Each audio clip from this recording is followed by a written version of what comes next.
Assalamualaikum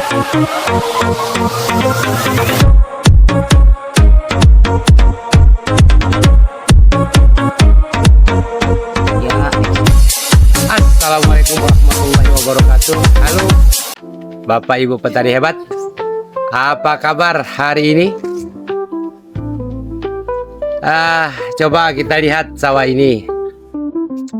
Ada yang airnya sampai melimpah seperti kolam ikan. Ada juga yang kering seperti retak-retak. Pertanyaannya, mana yang benar? Nah, disinilah sering muncul kebingungan. Banyak petani berpikir semakin banyak air, semakin bagus. Padahal, kalau tanaman kebanyakan air, akarnya bisa lemas, mudah kena penyakit, bahkan busuk. Sebaliknya, kalau tanaman kekurangan air di waktu kritis, misalnya saat padi berbunga, hasil bisa turun drastis. Ibaratnya begini, tubuh kita kalau kebanyakan minum bisa kembung. Kalau kurang minum bisa dehidrasi. Yang benar adalah cukup sesuai kebutuhan. Jadi pengelolaan air dan irigasi itu bukan soal banjir atau biarkan kering, tapi bagaimana memberi air tepat waktu, tepat jumlah, dan tepat cara. Di video ini kita akan bahas bersama kapan tanaman butuh air. Yang kedua, bagaimana cara mengatur air di lahan. Dan yang ketiga, bagaimana memanfaatkan teknologi irigasi yang sederhana tapi efektif. Oke, yuk kita belajar bareng supaya air yang ada bisa benar-benar jadi berkah, bukan jadi masalah. Baik, Bapak Ibu petani, kita semua tahu bahwa air adalah nyawa bagi tanaman. Tanpa air, tanaman tidak bisa hidup. Tapi terlalu banyak air juga bisa jadi masalah besar. Di lapangan sering kita jumpai sawah dibiarkan tergenang terus-menerus karena dianggap lebih aman, padahal akar jadi lemah. Ladang jagung atau sayuran kekurangan air di musim kemarau, sehingga pertumbuhannya terhambat. Ada juga petani yang asal buka tutup saluran irigasi tanpa perhitungan. Akhirnya air terbuang percuma. Akibatnya jelas, tanaman tidak tumbuh optimal, biaya tenaga dan air membengkak, panen turun, bahkan bisa gagal kalau kekurangan air di fase krisis. Padahal air yang kita punya itu terbatas. Kalau tidak dikelola dengan bijak, musim depan bisa makin sulit. Karena itulah kita perlu belajar pengelolaan air dan irigasi. Tujuannya sederhana, Bapak Ibu petani.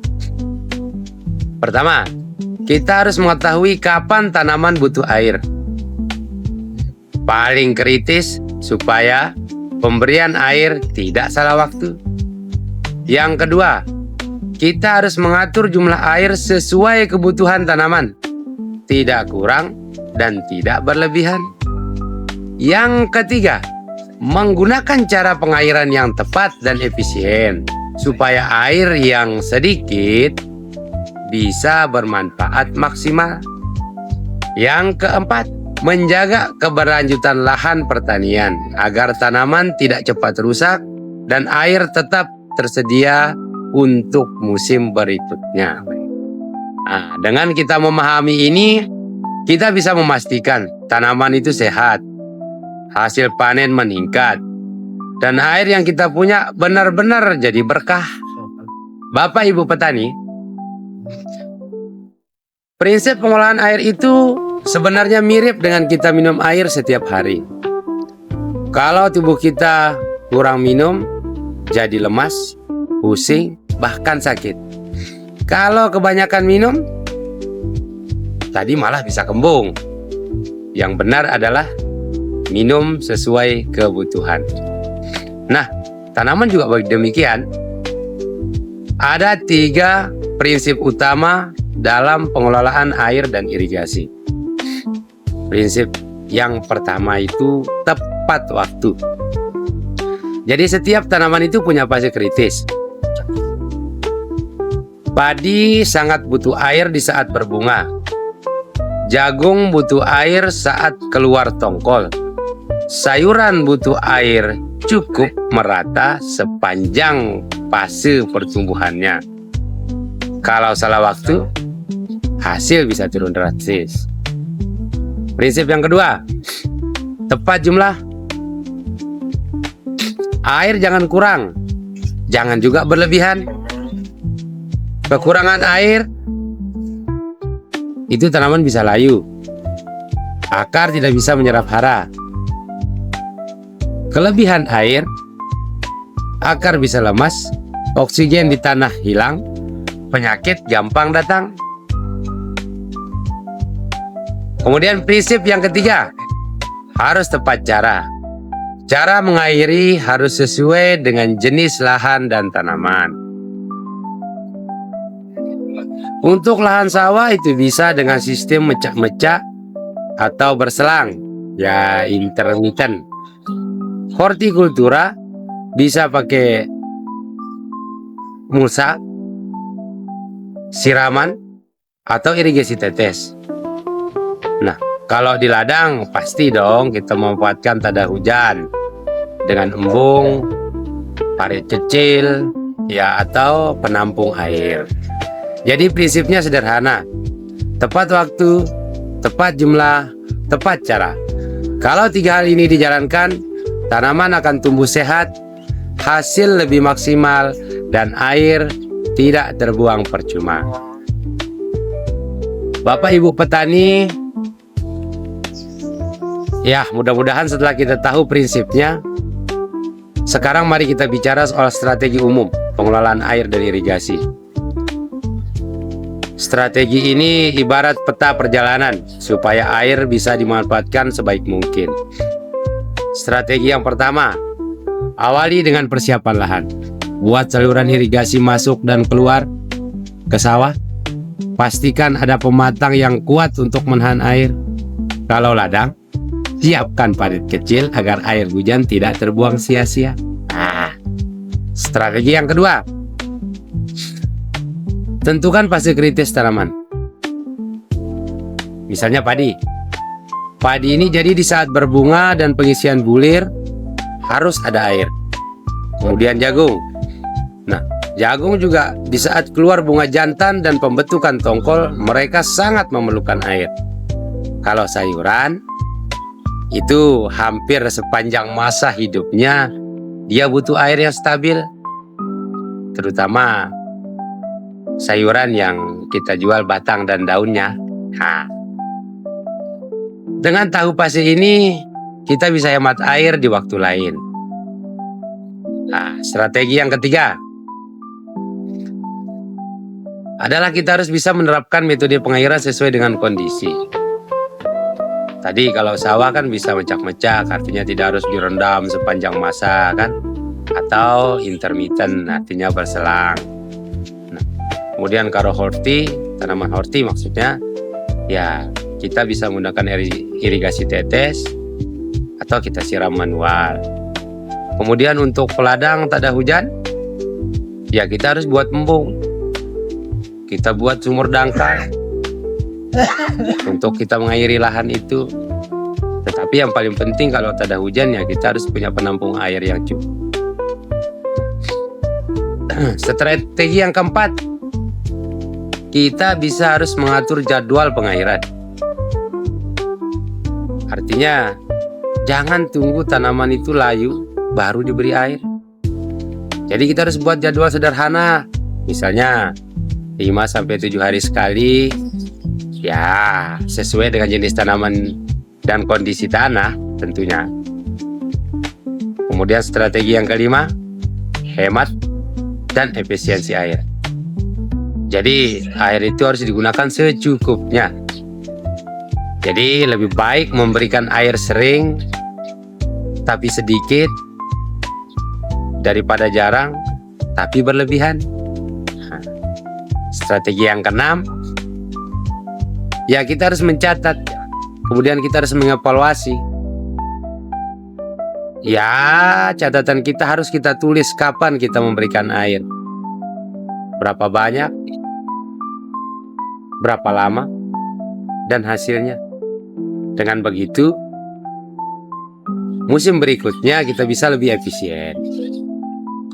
Jadi, strategi umumnya adalah siapkan lahan, kenali fase kritis pertumbuhan tanaman, pilih metode, atur jadwal, air harus hemat, dan catat pengalamannya. Kalau ini dijalankan, hasil panen bisa naik, biaya irigasi turun, dan air tidak akan terbuang sia-sia. Nah, Bapak Ibu petani sekalian, sekarang kita masuk ke inti. Jadi, taktik praktis mengelola air dan irigasi. Bagaimana langkah-langkahnya? Nah, ini bisa langsung dilakukan di lahan. Misalnya di sawah, taktik misalnya sawah ini mecak-mecak atau intermittent. Jadi beberapa yang harus diperhatikan gitu kan. Jangan biarkan sawah tergenang terus-menerus. Gunakan sistem mencak-mencak, artinya gedangannya tipis-tipis saja, 2-3 cm. Lalu kering sebentar, kemudian diairi lagi. Atau sistem intermittent, artinya berselang. Alirkan air 3-5 hari sekali. Ya tergantung kondisi tanah. Cara ini bisa menghemat air 20-30% dan akar lebih kuat. Taktik yang kedua untuk tanaman hortikultura, misalnya irigasi tetes. Atau kita menggunakan mulsa. Jadi kita menggunakan mulsa plastik itu untuk menjaga kelembapan tanah. Jadi kalau ada yang kedua, kalau ada fasilitas, pakailah irigasi tetes, drip irrigation.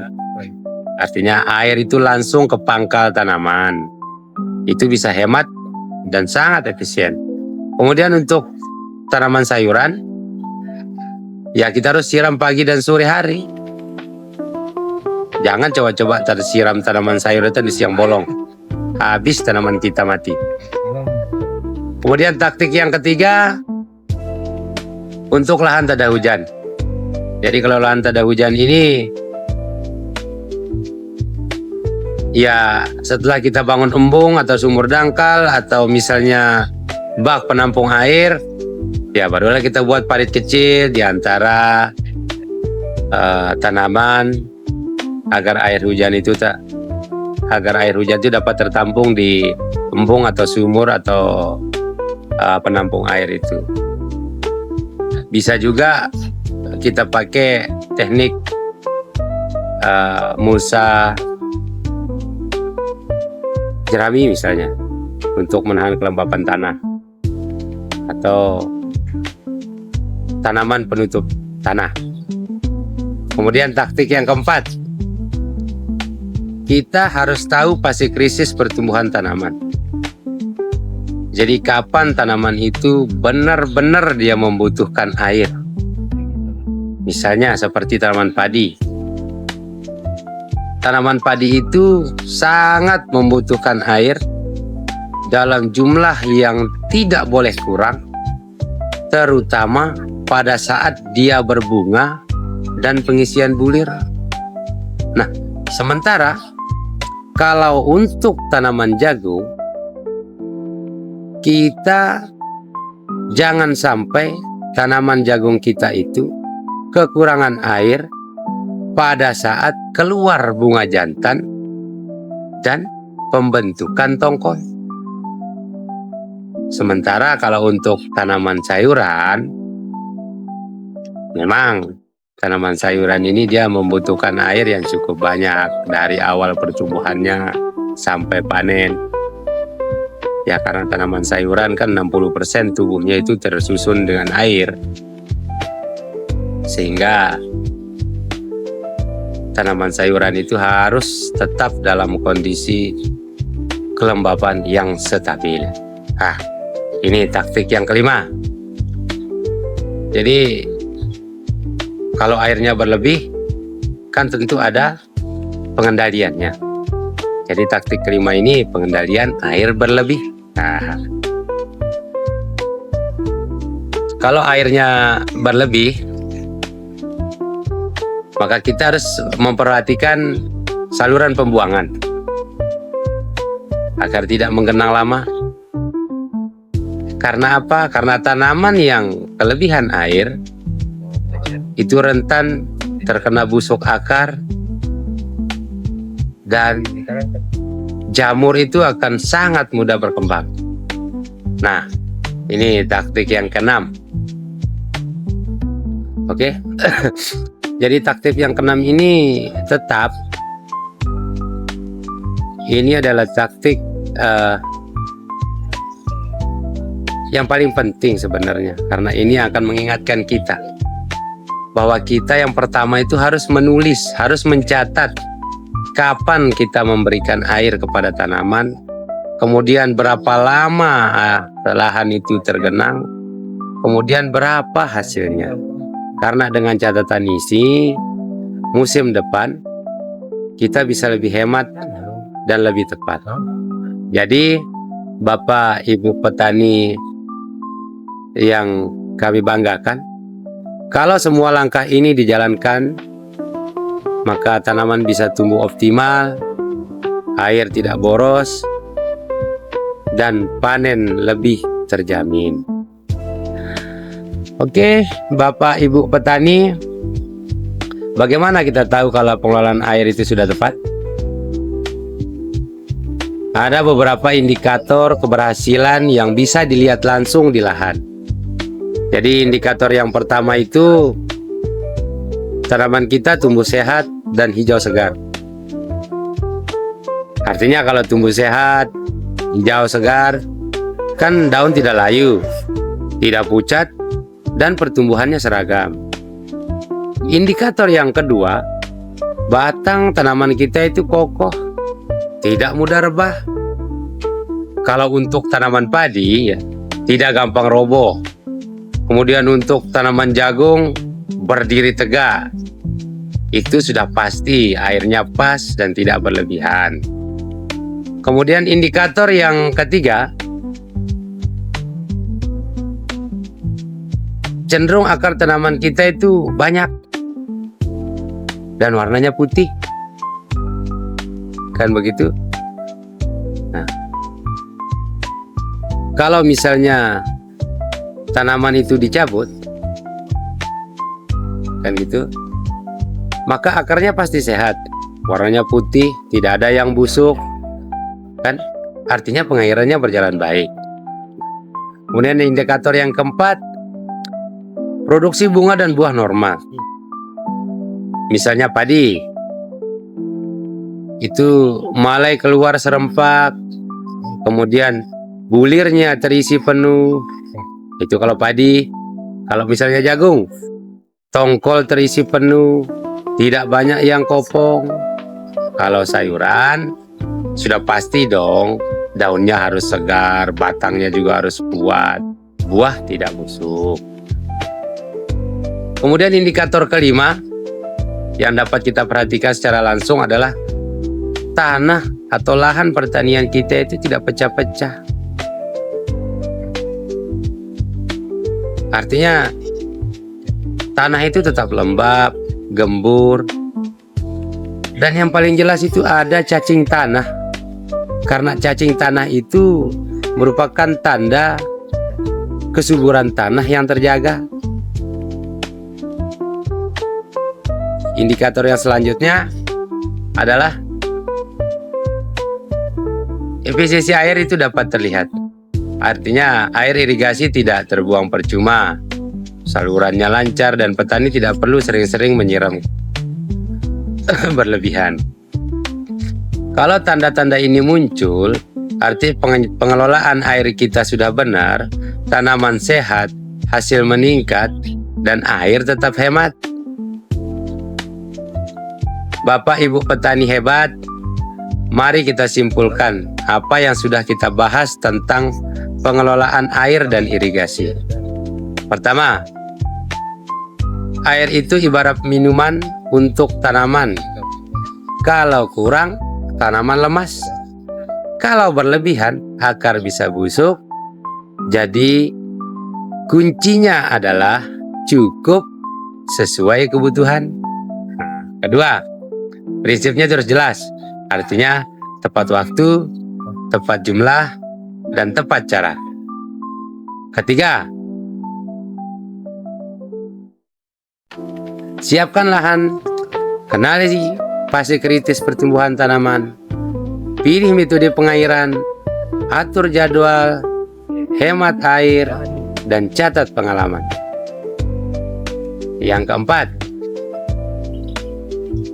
taktiknya bisa dengan sistem mecak-mecak, irigasi berselang, menggunakan mulsa hitam perak, irigasi tetes, dengan embung atau parit kecil sesuai dengan kondisi lahan. Dan yang paling terakhir adalah keberhasilan bisa dilihat dari tanaman hijau yang segar, batang kokoh, akar sehat, buah normal, tanah kita tetap gembur, serta penggunaan air yang lebih efisien. Baik, kesimpulan sederhananya adalah kalau kita bijak mengelola air, hasil panen meningkat, biaya berkurang, dan lahan tetap subur untuk musim berikutnya. Sekarang giliran Bapak Ibu untuk bertindak. Mulailah dari hal kecil, di antaranya cek kondisi air di lahan, lihat apakah tanaman terlalu tergenang atau justru kekeringan. Lalu coba terapkan sistem yang sederhana tapi tepat. Ingat, air itu adalah anugerah, jangan disia-siakan. Baik, Bapak Ibu petani, kalau video ini bermanfaat, bagikan kepada teman-teman petani lain. Karena semakin banyak yang tahu cara hemat air, semakin banyak sawah ladang yang selamat. Salam tani, bersama kita wujudkan pertanian yang maju, mandiri, modern, dan berkelanjutan.